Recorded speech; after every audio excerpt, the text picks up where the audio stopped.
C'est ici que nous avons mis en place la première expérimentation. Donc les premiers CTC recrutés l'ont été ici, donc c'est pour ça que ça me fait plaisir de les voir, de prendre des photos avec eux, parce que comme je leur disais, c'est le début d'une grande histoire. Et voilà, là, on est dans le concret et ça fait plaisir.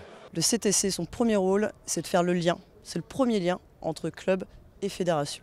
Donc c'est vraiment son pro et dans ses premières compétences, c'est écouter. Écouter les clubs, écouter les acteurs de chaque club pour pouvoir faire remonter les infos jusqu'à la fédération, ligue et fédération, et aussi pouvoir répondre à leurs besoins. Alors à l'heure actuelle, des besoins un peu plus urgents et surtout dans leurs projets de développement, de structuration si besoin, dans leur formation d'éducateurs, être vraiment là pour les accompagner. Le cœur du métier, il va être vraiment sur l'aide au club, sur l'aide aux éducateurs, sur la formation des éducateurs. Voilà, ça c'est c'est le cœur du métier. Voilà. Et par contre, nous, on est pour la plupart des techniciens, on est des éducateurs dans l'âme, mais on va également aider les clubs sur les différents volets.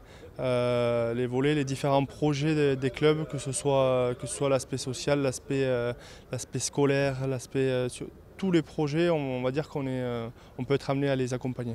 Un des points que j'avais pu observer lors de ma campagne électorale au niveau de la région, c'était effectivement le manque d'accompagnement au niveau des clubs. Donc ce qui nous manquait, parce que financièrement on n'a pas les reins assez solides, ce qui manquait effectivement c'était les moyens humains.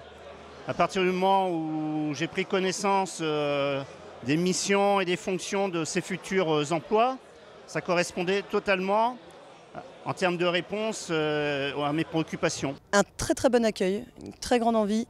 Je pense sincèrement qu'a priori ils nous attendaient ils ont compris le cheminement, la démarche. On n'est pas là pour les suppléer, on est vraiment là pour les accompagner, savoir les écouter, répondre à leurs attentes et vraiment à créer un partenariat, un réel partenariat. Ils ont besoin qu'on s'intéresse à eux, ils ont besoin de compétences techniques, voilà, au niveau pour développer. Je pense que le développement de l'activité rugby sur le territoire, il passe grandement par la formation des éducateurs, donc ils ont besoin d'être épaulés sur ce plan-là. Ouais. 80% des clubs, s'il n'y a pas le père, le grand-père, le grand-oncle, le grand frère, il n'y a pas d'école de rugby.